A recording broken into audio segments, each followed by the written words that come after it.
Welcome to the New Books Network. Hi, everyone. Welcome to our latest episode at the Diplomatic History channel here at New Books Network. I'm your host, Grant Golub, and I'm delighted today to welcome Will Inboden to discuss his excellent new book, The Peacemaker, Ronald Reagan, the Cold War, and the World on the Brink, which was just published last month in November 2022. Will is the Executive Director and William Powers Jr. Chair at the Clemens Center for National Security at the University of Texas, Austin. He's also an Associate Professor at the LBJ School of Public Affairs. He's a Distinguished Scholar at the Robert Strauss Center for International Security and Law, and he's the Editor-in-Chief of the Texas National Security Review. Not only is Will an academic and a scholar, but he's also had a distinguished career as an American policymaker.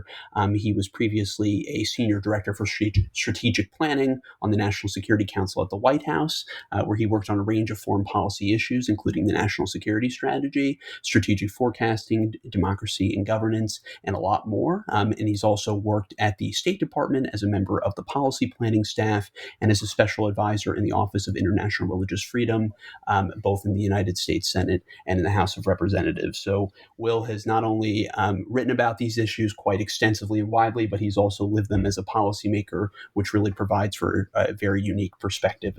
It's not very common when you get really weighty books like this to have someone who's kind of seen it all. So Will, we're so delighted to have you here on the pod. Thank you, Grant. It's great to be with you.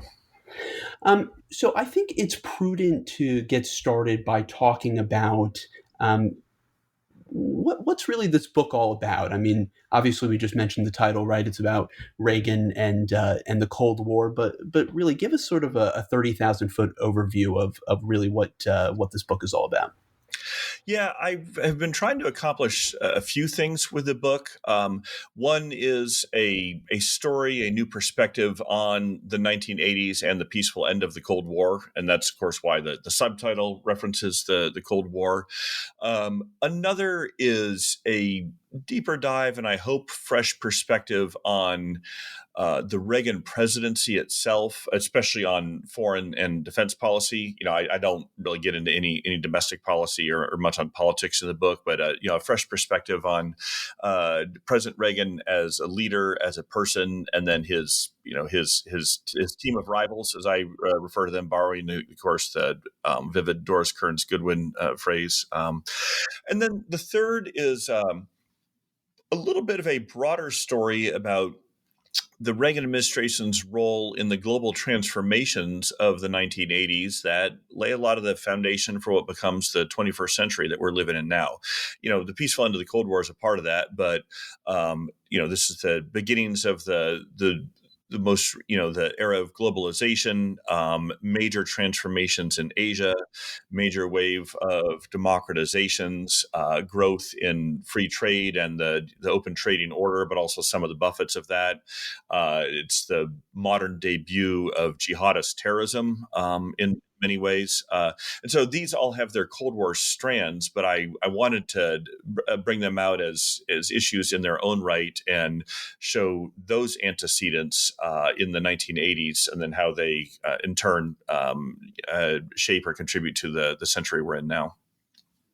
So I think a good place to start is talking about Reagan's vision for foreign policy, right? I mean, he gets elected in a landslide victory in 1980 over the incumbent Jimmy Carter, which is an election that features a lot of different issues. A lot of it is rooted in domestic affairs and domestic politics, but Reagan also has a really scathing foreign policy critique of Carter, which really resonates with an American public that had been, buffeted by high inflation, massive energy shocks, economic malaise, stagflation, and Reagan really promises, I think, to restore the American image abroad, and I think make Americans believe in their country again, right? He has this really unique ability to communicate with the public this vision that makes Americans want to be American, right? And so I was wondering if you could talk a little bit about when Reagan comes into office in 1981, what's his foreign policy vision for the United States? Yeah, this is a really important question, and you touched on some of the key themes there. So I'll of course just elaborate on that a little bit. And first, before I even get to Reagan's foreign policy vision that he arrives in office with, which is very important, want to emphasize one point which I had not fully appreciated until I was diving into the research on this. Is even while during his 1980 campaign, he'd laid out a pretty clear foreign policy vision, and we'll talk about what that was. And certainly most Republicans had embraced it, although not all Republicans. He's trying to heal a deep decade-long rift within the Republican Party. Not all Americans fully bought into it. And a number of independent voters and certainly a lot of Democratic voters and some Republicans were still fairly skeptical of Reagan, worrying that he would be too belligerent, too reckless, that he was, the cowboy with his finger on the nuclear button, as it was sometimes put. And yet, very few Americans supported Carter's foreign policy. They saw Carter's foreign policy as a failure. We can talk some more about that. But I think looking back, it's pretty clear that even though Reagan wins, an overwhelming victory in 1980, he ends up carrying, I think, 44 states. I may be a little off on the number, but it's close to that. A lot of Americans who were voting based on foreign policy weren't so much voting for Reagan as they were voting against Carter. They knew they didn't like the Carter foreign policy. That wasn't working. They were intrigued or maybe open to this Reagan guy and his foreign policy, but they weren't fully bought into it. So it was more of an anti-Carter than pro-Reagan vote on foreign policy. More like, okay, let's give the other guy a chance. And Reagan was aware of that. Even a week or two before the election, polls were still showing it to be a much closer one. There was even a chance that Carter might win. So Reagan's overwhelming victory on election day was very late breaking. And there were, a number of reasons for that, but part of it was, I think, voter hesitations about his foreign policy and, can we trust this guy? And so Reagan, even into the fall, is giving a series of foreign policy speeches and statements, trying to reassure the American people, I will be a steady hand on the ship of state. I will not be a reckless warmonger. This is when he even a couple times starts using the word peacemaker, that he wants to be a peacemaker. Okay, now to your original question on what his policies and convictions actually were, this is where it also became pretty clear to me through the research, and I benefited from some great work that previous scholars had done on Reagan's background. Henry Now would be one. Steve Hayward would be another. Martin and Annalise Anderson, Chiron Skinner, ones who had done good work on Reagan's worldview formation in the 60s and 70s. He arrives in office with a very different theory of the case on the Cold War. So he'd been a big critic of the détente throughout the 1970s. He thought, as one of his staff put it, that détente meant losing as slowly as possible. That even though it had, temporarily succeeded in mitigating Cold War tensions between the U.S. and Soviet Union, that it had turned into a framework that the Soviets were taking advantage of and exploiting. And so he arrives in office with a very different theory of the case in the Cold War of rather than seeing it as a great power standoff to be managed, as the détente framework had promulgated, he sees it as a battle of ideas that can be won. Obviously this is exemplified in that famous phrase of his, which I put in my book and you see elsewhere, that he said his theory of the case in the Cold War is we win, they lose. And that may sound a little jingoistic, but within it, there was actually, I think, a more sophisticated set of strategic concepts. First, that, as I mentioned earlier, détente was the reverse of that. Détente was giving the Soviets an edge and causing the United States to lose and be on a losing trajectory in the Cold War. The second was a belief that the Soviet Union was much more vulnerable than conventional wisdom at the time. That applying pressure on the system, that it could be weakened, it could be cracked. It would not just about be deterring it, but it could even be brought down. And related to that was because Reagan saw the Cold War as primarily a battle of ideas. He thought it was a battle of ideas that could be won rather than a great power contest that could only be managed. But also from the get-go, I think it's pretty clear that He also wanted a path of outreach and diplomacy with the Soviets. He was always committed to negotiations. And so even while he's talking about this pressure strategy and a belief that, this evil empire can be defeated, that the idea of Soviet communism can be defeated, that he wanted to keep the Cold War cold. He did not want to turn it into a hot war. He wanted a peaceful resolution to the conflict. And I think that was there from the get-go with him. We can see some strains of, some comments and essays he would do in the 60s and 70s, even if that got lost in the public debate. And the final thing to mention is he also, part of his theory of the case was he very much believed it was possible for the United States to be renewed, that American economic power, American military power could be restored, could go from being a liability and a weakness in the Cold War to an asset and a strength. And that has all sorts of components, national morale, military effectiveness, economic dynamism, restoration of alliances, all the different components and lines of action for expressing national power. But that was very much a part of his own theory of the case, that with that American renewal, one could then bring these pressure and outreach strands towards the Soviet Union. So that's how I would summarize it. I know I laid out a lot for you there. Yeah.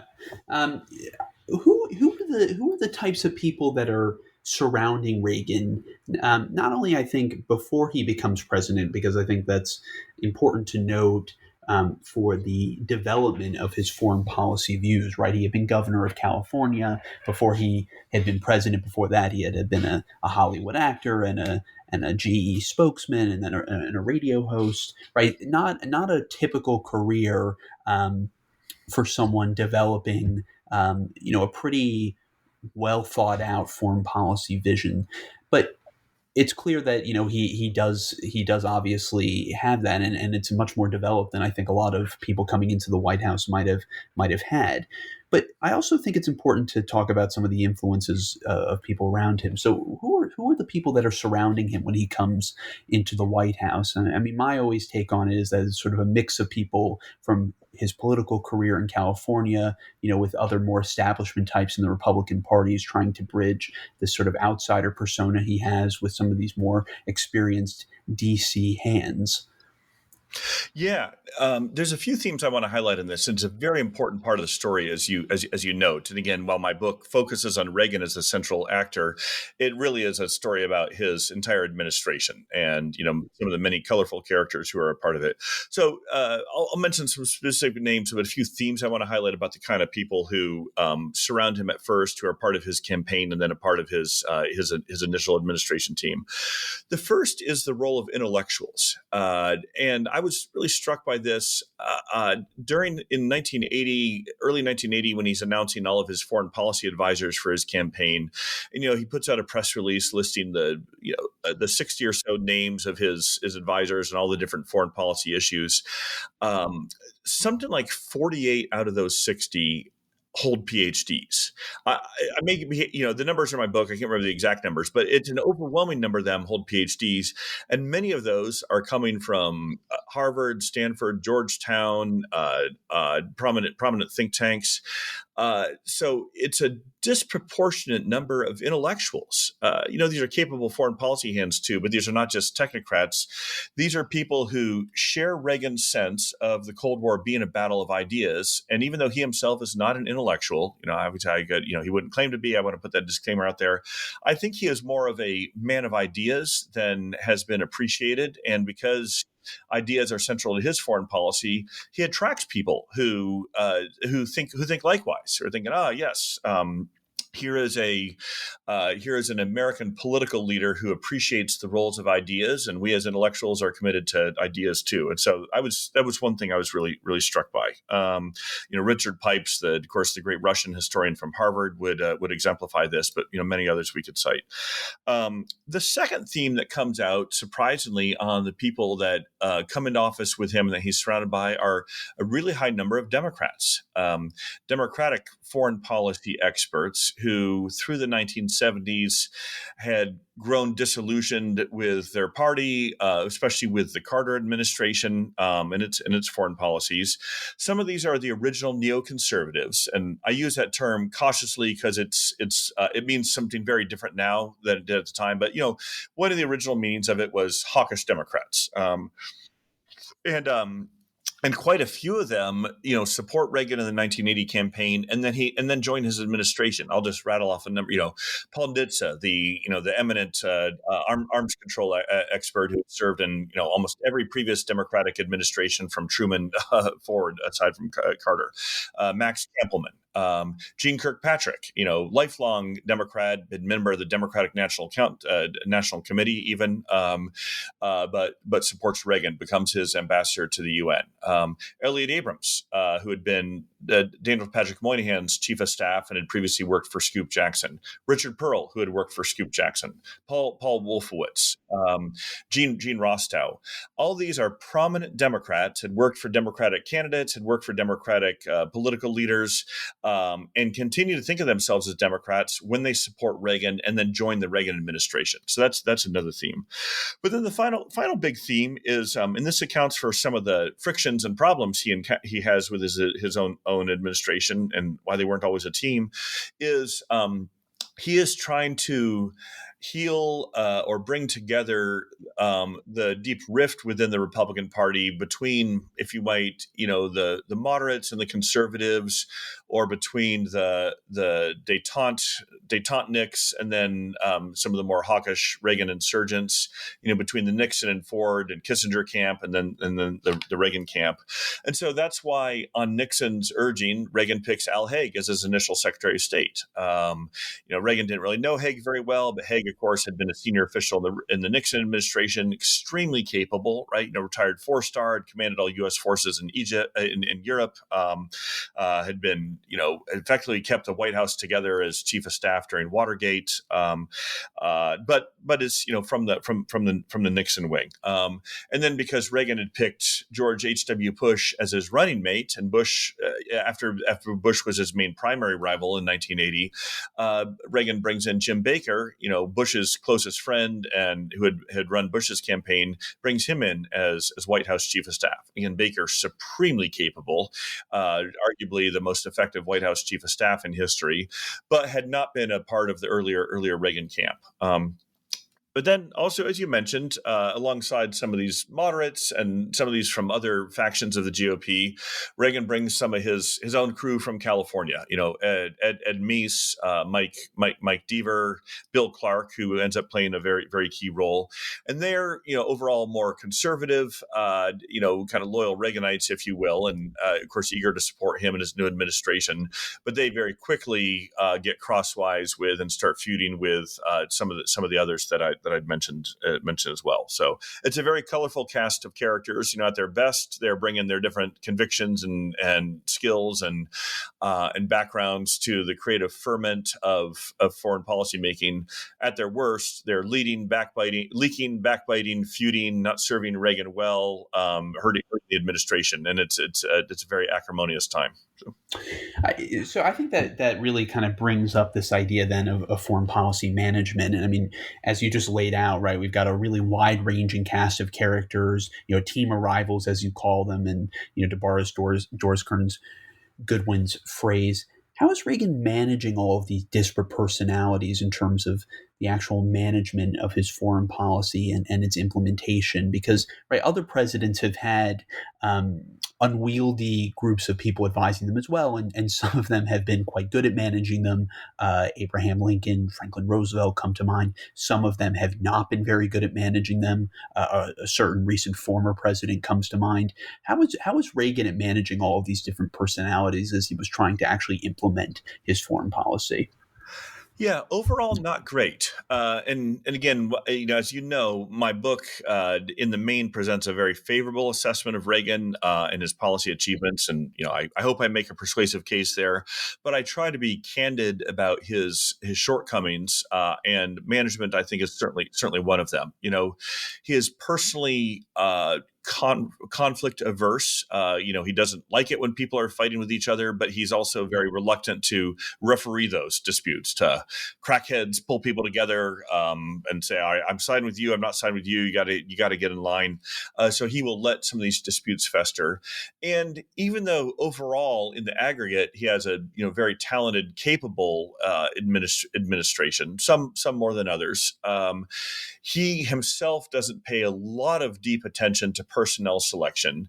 And so at key junctures, when it's time to pick a new national security advisor, for example, he doesn't pay very careful attention to it. Sometimes it's just, whoever's the next person up and ends up with a few people who are not terribly well suited to it. And so one of the challenges in studying the Reagan administration is understanding and navigating these staff feuds and differences, understanding Reagan's own deficiencies as a manager, and yet still trying to study the policies themselves and see what works and what doesn't. Now, Reagan at times, I don't want to go too far with this. At key moments when decisions needed to be made on important policy questions and matters of strategy and principle, he would make those decisions. He'd be decisive. If it's an issue he cared about or knew was a top priority, he would get involved. And including if that meant telling, some of his key advisors, I'm not siding with you, I'm siding with the other guy.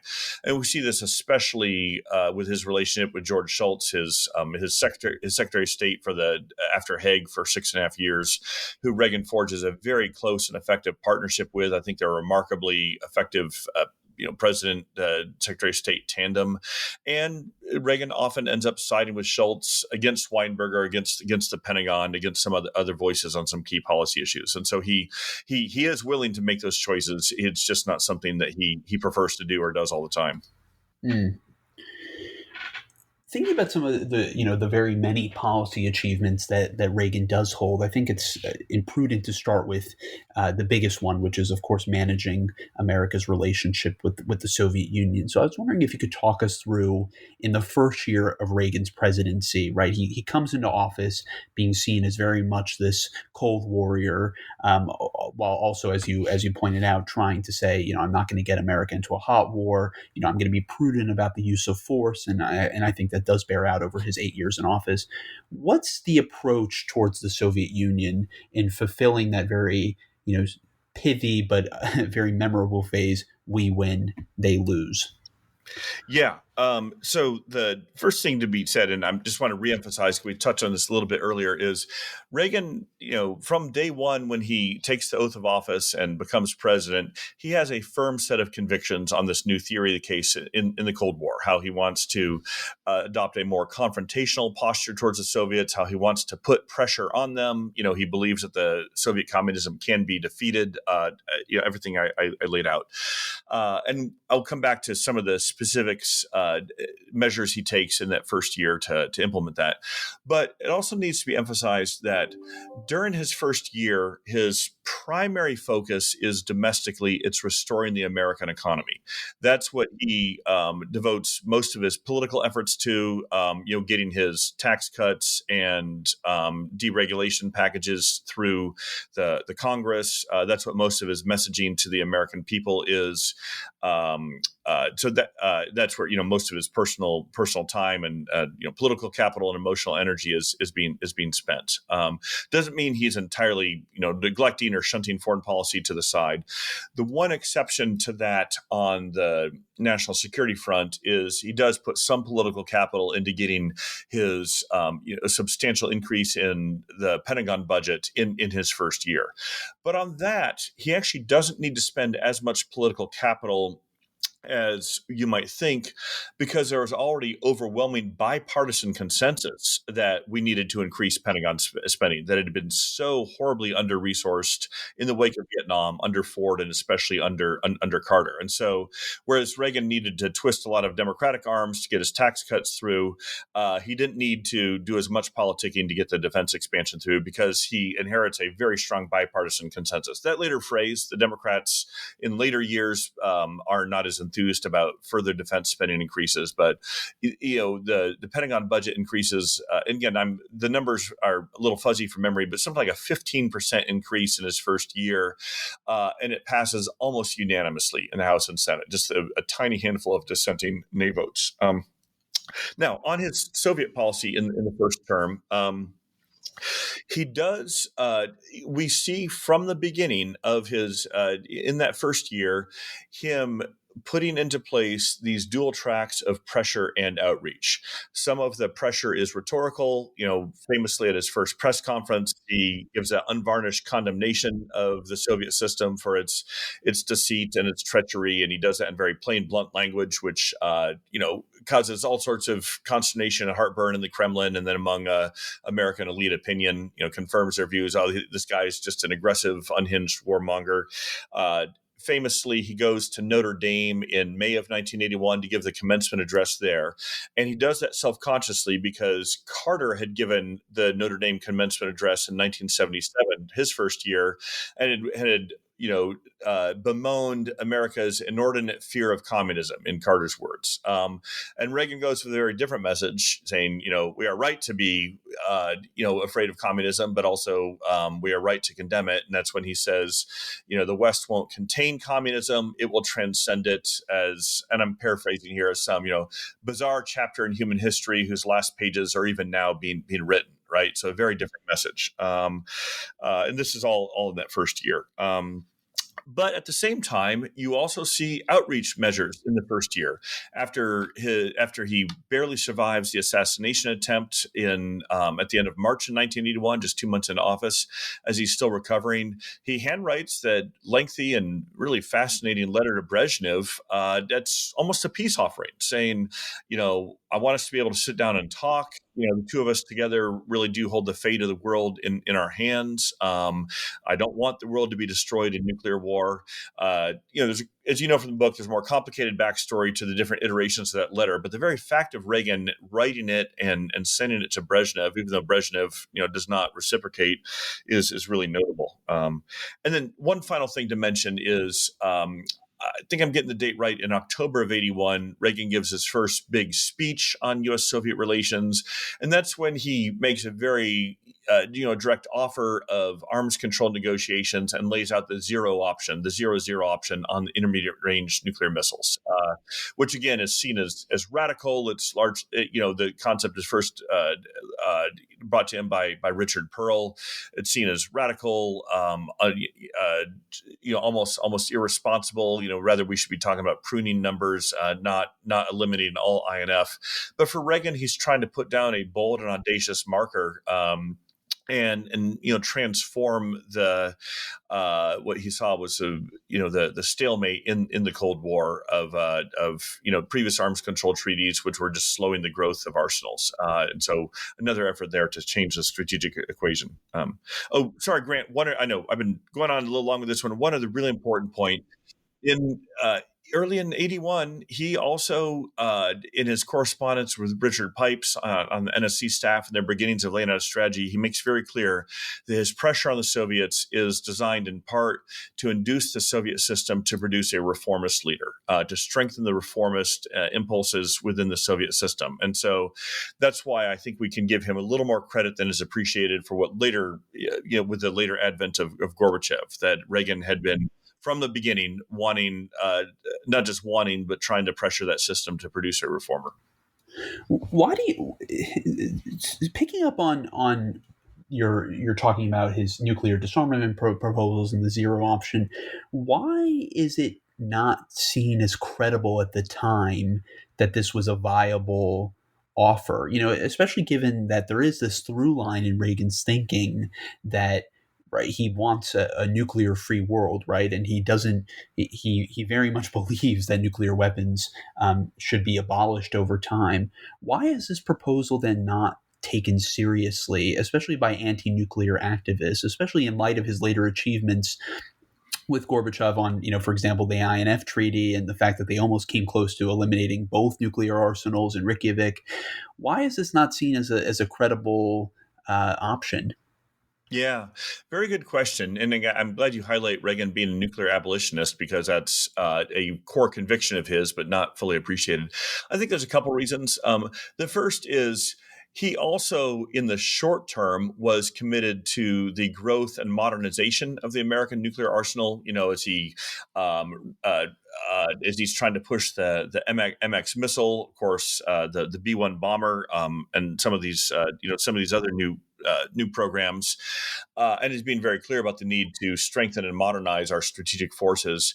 A lot of his critics and anti-nuclear activists are only focusing on that, and therefore they will not take seriously at all any of his however sincerely held or genuine proposals to reduce and eliminate nuclear weapons. So that's the first part. People had a prefabricated opinion of him, almost something of a caricature, and how the human mind works. We're just not willing to entertain or listen or consider different factors that might challenge that presumption. The second is, at the time, of course, the Soviets had deployed their SS-20 intermediate-range nuclear missiles all throughout the western part of the Soviet Union, targeted European capitals, and the United States had not yet deployed any of our intermediate-range nuclear forces, the Pershing IIs and Glickums.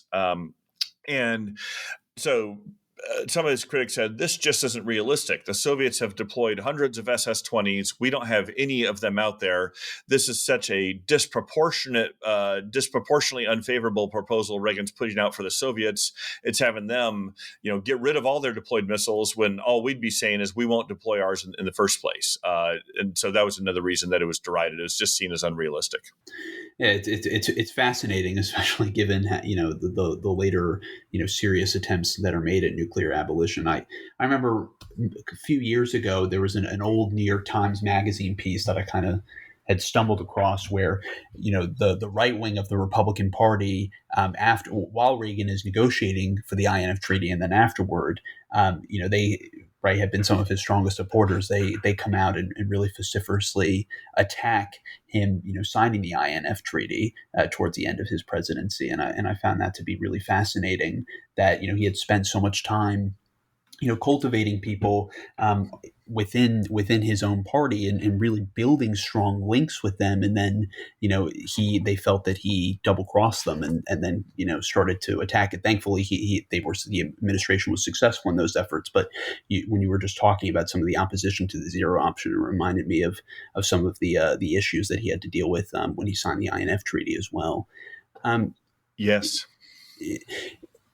I was wondering if you could talk a little bit as well about how America's allies perceive Reagan in his first years in office. What's their view of him and his administration?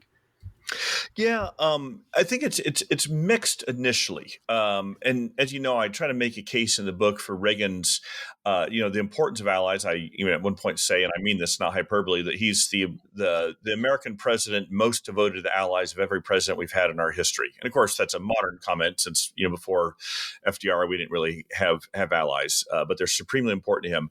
That said, when he first comes into office. It's a mixed assessment. Most of the allies had not liked Jimmy Carter. They just had found him unreliable, personally difficult to deal with. This isn't even a political or ideological comment. Like I said, they had not cared for him. And so Reagan is in some ways seen as something of a breath of fresh air, kind of like, well, he can't be as bad as Carter was, the allies are thinking. Of course, Margaret Thatcher, who had been in office a little over a year by the time Reagan comes in, she welcomes him. They had met a few times in the 1970s, and she, shares his conservative conviction, so she's excited about it. But Trudeau in Canada, Mitterrand in France, Helmut Schmidt in West Germany, they're a little more skeptical of Reagan. They're more generally of the left or the center left, and so they're ideologically they're going to be suspicious. They're not sure that they're worried that he is going to be, a reckless warmonger. That's part of it. They're concerned about some of his economic policies, especially his support for Volcker and high interest rates to rein in American inflation. That was causing those high interest rates, which we now know worked in reining in inflation.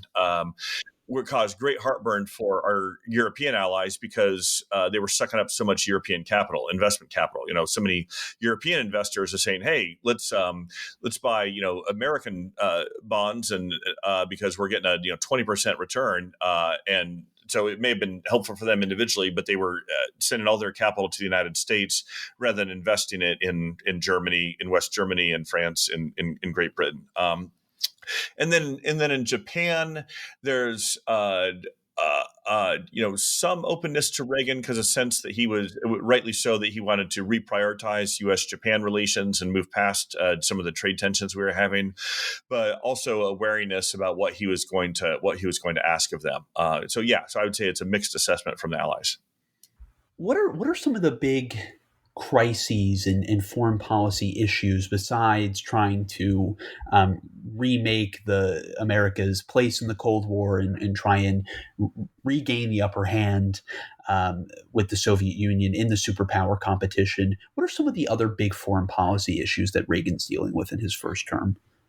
Sure. Yeah. So a big one is, of course, our economic tensions and trade imbalances with Japan. Right. I mean, that occupies a tremendous amount of his time. I added it up, and he meets with more Japanese officials during his first couple of years than any other country by far. I don't have the exact numbers, but he probably meets with twice as many Japanese officials, prime minister, trade minister, finance minister, foreign minister, as he does any other country. And so that's not a discrete crisis. It's not a one-day blow-up, obviously, but that is a major foreign policy challenge, which also has domestic policy implications that he is dealing with. And of course, his whole focus there is trying to transform the U.S.-Japan relationship from primarily economic rivals to primarily strategic partners. And we can come back to that. I think he's remarkably successful in that respect.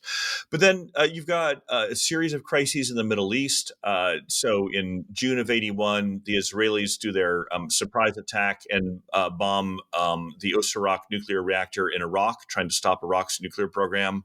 That causes a major rift between the United States and Israel.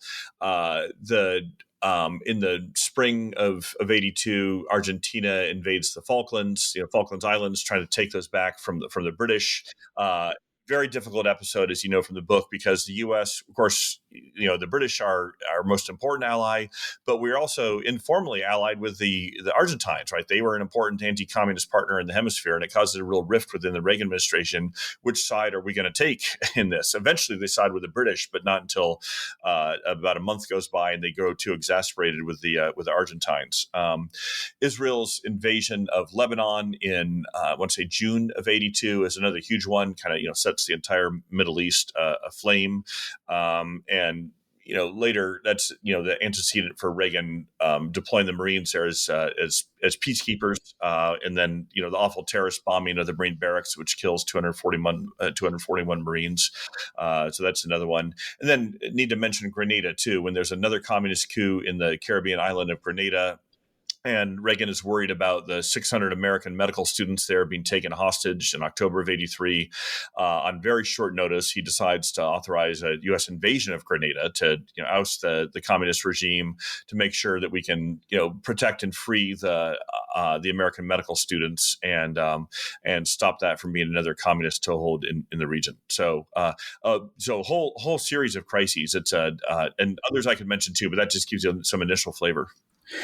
What I think that something that is not recognized very well about Reagan is that despite all of the belligerent rhetoric that we've talked about, especially in the first part of his presidency, I think that he's someone who's very judicious about the use of force. Right, he's cautious about not necessarily projecting American military power abroad, but actually employing it directly into a conflict.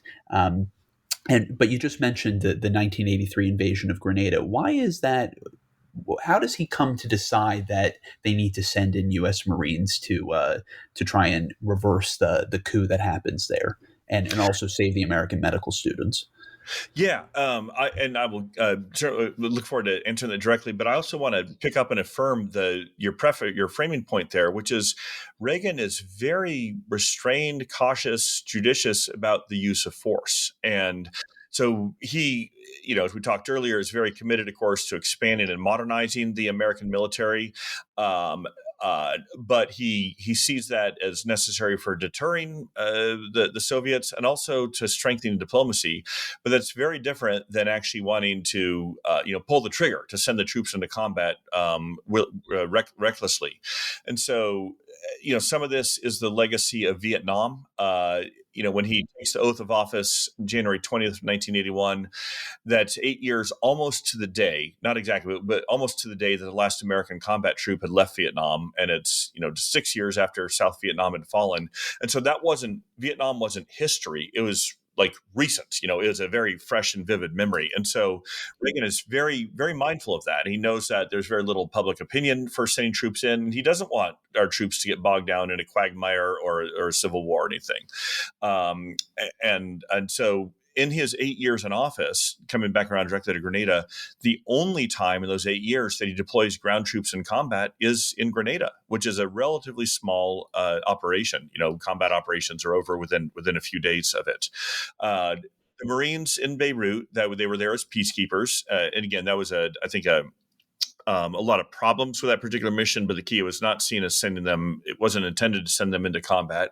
He uses force a couple times against Libya, but those are bombing or fighter to fighter shoot downs. There's no ground troops involved. So on Grenada itself. Reagan was very focused on the Western Hemisphere. He was very concerned about future communist inroads being made in the Western Hemisphere. The Sandinista revolution, the communist takeover of Nicaragua in 1979 had been a real shock to the system and to him personally. And he worried that might be the leading edge of further communist inroads in the region. And of course, when Grenada, he had been focused on Grenada. I think he had first even mentioned Grenada maybe in a campaign speech in 1979. The details of my book, I can't recall it exactly here, but he'd been worried about Grenada for a few years. And then as the initial quote unquote moderate communist regime was then ousted in October of 83 for an even more radical communist regime. And then he saw that the Cubans and Soviets were constructing a 10,000-foot runway, which is way more than you need for any commercial purposes. This is not for tourist jets. He worried we've got another Cuba or Nicaragua in the offing here. And this could really jeopardize American interests and American security much closer to home. And he would never say the phrase domino theory, but he worried that this will be another stepping stone for further communist insurgencies in the region, perhaps a takeover of El Salvador he worried about, and others. And so that's why between that worry about communist inroads in the region and then the concern about the American medical students, of course, recall the other big foreign policy trauma of 1979 and 80 had been the Iranian Revolution and the hostage crisis when 52 Americans were held hostage in Iran. And so 3 years later, he's now thinking we can't have another one of those on an even larger scale in a place like Grenada. So that's why he overcomes his reticence about deploying troops in combat and says, all right, we've got to, send in the Marines and the Rangers and the SEALs. It's a very, very joint operation. And it's very successful, right? There's some operational messiness to it. For any defense wonks listening in, Grenada leads very directly to Goldwater Nichols in 86 and more joint reforms, but we won't go down that rabbit trail. But strategically, it works, right? It restores a democratically elected regime in the region. They discover that, wow, there were thousands of Cuban troops here and even more Soviet and North Korean advisors than we had realized. And George Shultz, in particular, would often highlight Grenada as having a strong demonstration effect that shows the world the United States is now past its Vietnam syndrome of being too traumatized to ever deploy troops in combat again, and is willing to if the need is there. Now, we don't at all anymore do so during the Reagan administration, but Shultz believed that even that credible threat of force was one of the after effects of Grenada, and so it had more strategic significance than the relatively small scale of the tactical operation. Yeah. As you were sort of talking about all that, it got me thinking about the Reagan doctrine, because I think this is really a notable example of seeing that in action, even though he doesn't really articulate that publicly until his State of the Union address in 1985. I was wondering if you could talk to us, Will, about the Reagan Doctrine, what that's all about, and how that was sort of played out in practice throughout Reagan's time in office. Sure. Yeah. And again, very important for understanding him. So I'm glad you highlight this. So the Reagan Doctrine, in brief, is supporting other forces to do their own fighting. Particularly, it is supporting anti-communist insurgencies in other countries that are trying to resist the further expansion of communism. And there's, again, a couple threads that go into it. One is it very much is a lesson learned or product of Vietnam, the sense of, all right, it's a mistake to deploy massive numbers of American ground troops into some of these other civil wars or communist, non-communist fights, but we also don't want to just allow those countries to fall to communism. And so, okay, well, here's a third option. Let's just provide the material, the weapons, the equipment, sometimes the training for those forces to do their own fighting. In some ways, to do America's fighting for it. So that's one strain. Another is putting it in a broader sweep of history a little bit. Reagan had seen that, well, throughout the 1970s, communism had made tremendous advances in the developing world. So just to rattle off a number of them, in about a just 8-year period from 73 to 81. South Vietnam, Laos, Cambodia, Ethiopia, Angola, Mozambique, Nicaragua, Grenada, a few others, South Yemen, all fall to communism. Now, each one is localized. Each one has its own particularities. Obviously, each one of these is complicated. But in the main, the Kremlin was, at least in part, if not, sometimes fully, supporting these communist takeovers. And so Reagan, sees this and is very worried about that, but also thinks it may be an example of Soviet overextension and vulnerability. And then by the early 1980s, things reverse. We're now most of the insurgencies around the world are not communist insurgencies to take over countries, but rather anti-communist insurgencies where, cohorts of people within those countries saying, we don't like being ruled by a communist regime. We don't like this takeover, and we're going to fight back against it. The Angola rebels, the UNITA rebels in Angola, the anti-communist forces in Cambodia, of course, the Mujahideen in Afghanistan, the Contras in Nicaragua. And so Reagan sees that new trend. And there's some pretty sophisticated CIA analysis highlighting that for him. He says, all right, well, let's support these. So that's also what goes into the Reagan Doctrine. Moving into Reagan's second term, I think it's important to really talk about how the U.S.-Soviet relationship shifts, right? And in the beginning of 1985, just as Reagan is settling in for another 4 years, we have a new Soviet leader installed, Mikhail Gorbachev. I was wondering if you could talk to us about how this new leader in the Soviet Union, all of the reforms that Gorbachev tries to bring in to the Soviet Union to change that system and try and open it up and restructure the economy. How does Reagan perceive Gorbachev, and how does that change the tenor of Soviet-American relations? Yeah, it's profoundly transformative. And again, as my book is very much focused on Reagan and the Reagan administration and their role in the peaceful end of the Cold War. But Gorbachev is also essential, an essential part of that overall story, certainly essential to and indispensable for the peaceful end of the Cold War. And so even though I don't write this as an international history, it's American focused, I just want to put that out there as an important clarification. So picking up on a comment I'd made earlier about from his first term, Reagan is pressing the Soviet system to produce a reformer, kind of looking for a reformer.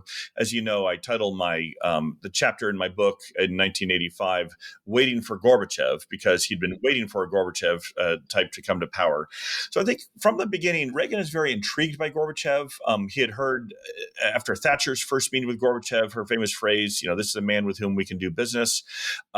Shultz and Vice President Bush traveled to Moscow in March of 85 for Chernenko's funeral. And then they meet with Gorbachev, his first day or two in office. They come back with pretty favorable assessments for Reagan, saying, "Hey, we think there's something new to this guy. He's tough, he's strong, he's still a committed communist, but he also seems to be a committed reformer, and someone that we can potentially negotiate with in ways that his predecessors were not." And so, Reagan, I would say, is intrigued, is very open to this. This is something he's been looking for. But he doesn't fully embrace Gorbachev initially either. He's also wary. He doesn't want to be snookered. He wants to see if some of Gorbachev's rhetoric is real. Of course, Gorbachev, when he comes to power, has some ambitious reform ideas, but also over his first few months starts to realize that the Soviet system is in even worse shape than Gorbachev himself had known. It's built on this edifice of lies. He can't even get clear and accurate numbers on what the Soviet economy is overall, how much of its money is being spent on its military budget, and so forth. And so there's a intrigue and a wariness on Reagan's part, and he and Gorbachev start that delicate mutual dance of saying, all right, should we meet? How are we going to do this? And eventually they do in Geneva, about, I guess, 8 months after Gorbachev takes power. It's the summit meetings that I think really leave a strong impression on both leaders and create a new type of environment for both the superpowers in trying to come to a series of mutual accommodations. They're going to try and ratchet down the tension in the Cold War. Can you talk to us a little bit about some of those summits? I mean, there's Geneva, which you just mentioned. There's Reykjavik, where you have the big missed opportunity. There's obviously Washington, and then there's Moscow at the very end of Reagan's presidency. What impact does the summitry have on the ability for both countries to try and negotiate and reach some accommodations on their big differences?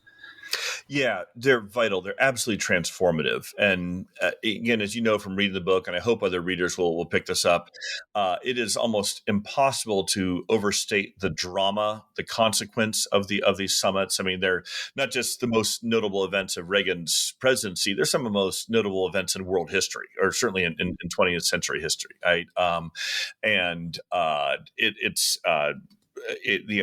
They continue to be absolutely fascinating, and so many nuances and angles to explore. A few highlights to mention on the summits. One is they are vital for Reagan and Gorbachev just building that personal relationship. And you and I, as historians, know that the personal factor, personal relationships, individual leadership, these things really matter a lot in history and world events. But sometimes for other scholars focused on broader structural forces, or bigger IR theories, intangible and focused things like the relationships between individual leaders can sometimes be downplayed or marginalized. And I think these summits are a great case study in how important those personal relationships are. And Reagan and Gorbachev both approach those in the same way. They're fascinated by each other. They know they have some commonalities in their respective backgrounds. They have great responsibilities to the world and to their home countries. And so they both take the summits very seriously. And by the end, by Moscow in '88, especially as you mentioned, it's really remarkable to see the personal affection between the two of them. They genuinely enjoy each other. They've built a real friendship there. But the summits, of course, are primarily about policies. Another thing to stress that really comes out in reading the memoranda of conversation from the summits, interviewing people who were there, reading other memoirs, is how intense they were, and including very combative at times, right? So I don't want to overly romanticize the genuine friendship between Reagan and Gorbachev. They're also, rhetorically at each other's throats. I mean, losing their tempers, pounding the table, yelling, threatening nuclear war. Gorbachev does times. This is serious business, and with serious differences. The third thing to stress is, especially with the first two summits, Geneva and Reykjavik, they accomplish very little in terms of specific policy outcomes. Okay, now they're very consequential for reasons I mentioned, and we'll come back to. But usually, the tradition in the Cold War had been with a superpower summit, when an American president and Soviet leader are getting together. There will have been months of elaborate pre-negotiations by their staffs, and at the summits, they will close by announcing a new arms control agreement, a new agreement on this, a new agreement on that. very little of those come out of either Geneva or Reykjavik. And both of those, Reagan and Gorbachev try. They're exploring different things. Gorbachev, of course, is obsessed with the Strategic Defense Initiative and trying to eliminate that. They're talking about INF. They're talking about human rights. The Soviet invasion of Afghanistan, all those different issues, but they don't actually accomplish anything where the summit ends and then there's a grand signing of different treaties or policy agreements. Rather, those summits create the conditions for those other policy achievements in other contexts. Again, even though Reykjavik, they come close but fail to agree to abolish all nuclear weapons, a direct fruit of Reykjavik is the agreement several months later to abolish all intermediate range nuclear missiles. And of course, the December 1987 signing of the INF Treaty. Then one other theme, and again, we could do hours and hours just on the summit, so don't worry, I'll try to do this very quickly, is especially by Moscow in 1988, the summits are the culminating of what we started the discussion with: Reagan's battle of ideas in the Cold War, Reagan's efforts to promote free societies as a better alternative to Soviet communism, to promote, free markets as better than command economies, to promote democracy and self-government as better than totalitarianism, to promote religious faith and religious freedom as better than atheism, all these things. It really culminates in Moscow. He gives his iconic speech at Moscow State University extolling the virtues of a free society. He spends a lot of his personal time with Reagan trying to persuade with Gorbachev, trying to persuade Gorbachev to believe in democracy and believe in God even. I mean, it becomes very spiritual. And so I see Moscow as this culmination of, Reagan's 8-year strategy and especially his 4 years of relationship building with Gorbachev. It all comes together there. Yeah. Something that we've talked a lot through this conversation is this idea of, having a values-based foreign policy, right? Leading with your values. And that's something that very much that Reagan does. And I think you could, as you successfully argue, does it quite fruitfully. But, his predecessor also tried to do something and very famously tried to restore the sense of value and human rights to American foreign policy, but has a very different track record on those issues. How is Reagan able to successfully, create a foreign policy vision that really centers American values at its heart? So, yeah, this is absolutely vital to understanding Reagan and his legacies. I appreciate you asking about it. And first, we're focusing, of course, on Reagan's own policies and decision making. I've got to say that context matters, structural forces matter, and so when Reagan, takes office in 1981, we can now, in hindsight, see that you already have the beginnings of Huntington's third wave of democratization. Spain and Portugal had democratized a few years earlier. Some of the Latin American countries are starting to. You're seeing some of the seeds. And so he inherits we now know a little bit more of a favorable hand on democratization and spread of markets in 81 than Carter necessarily had in 77. So I want to put that context out there. However, with Reagan, there's a very firm commitment and a lot of resources put into this, certainly to supporting human rights and religious freedom behind the Iron Curtain in Soviet, within Soviet bloc, and that's a very important part of his diplomacy, getting Christians and Jews released from prison, allowed to seek refuge in Israel or asylum in the United States, his support for solidarity in Poland, his partnership with Pope John Paul II. Again, none of these are using military means. This is not at all imposing democracy at gunpoint or any concept like that, which for good reason is not in favor. These are all using the peaceful tools of diplomacy, of broadcasting, of information operations, certainly of economic aid. But the other key part is by 1982, Reagan, it's clear, decides that the United States needs to press its right-wing authoritarian allies to reform and democratize too. And in some ways, that's even more risky than pressing communist countries to free dissidents. And the reason is, with the communist countries, we don't have as much leverage with them. But if they decide, not to follow, American admonitions there, it's less cost to us too, right? We don't have many other equities in that relationship. We're already adversarial. Whereas when Reagan starts pressing the South Korean military dictatorship, the Marcos in the Philippines, the military dictatorship in Taiwan, Pinochet in Chile, all these right-wing military dictators. They were important American security partners. They had been bulwarks against communism. We need to put that out there. And so when he's pressing them to democratize, to allow multi-party elections, for the dictators to step aside, there's a real risk that you could also lose an important American ally. You could lose basing rights there for our troops in some cases, that they might be replaced by a revolutionary, even a communist government instead, or that they might just turn against the United States and want to end their alliance with us in the case of the Philippines and South Korea. So there's much higher stakes, and I don't think that's often fully appreciated. And yet Reagan believes, both for moral consistency and a strategic imperative, that we need to support these transitions to democracy. And again, with those countries, and then with Argentina and Brazil and even El Salvador, these are largely, not always, but largely successful democratic transitions, and they take place peacefully. And again, I think it's a really important part of the Reagan record. As my book goes into, it's more nuanced and complicated. We're given the top line summary here, but for Reagan, I think that's an underappreciated part of his legacy. Talking about legacy, as we move to the end of our conversation, I want to ask you a sort of a two-part question for us to finish off here. And the first is, as we reflect on Reagan, he left office, over 3 decades ago. What do we, and as the partisan divisions and the passions, I think, dampen around him, especially in the last few years, what are some of the things that we have failed to understand about Reagan's foreign policy in the past that we really need to appreciate thinking about American foreign policy in the present and the future?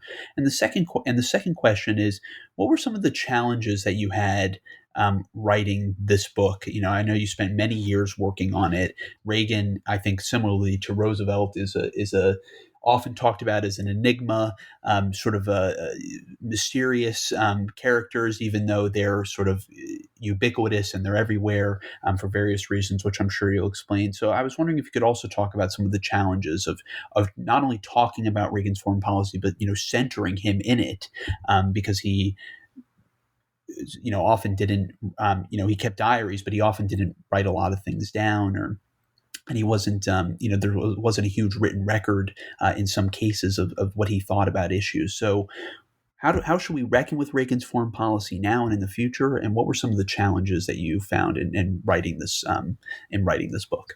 Sure. Yeah.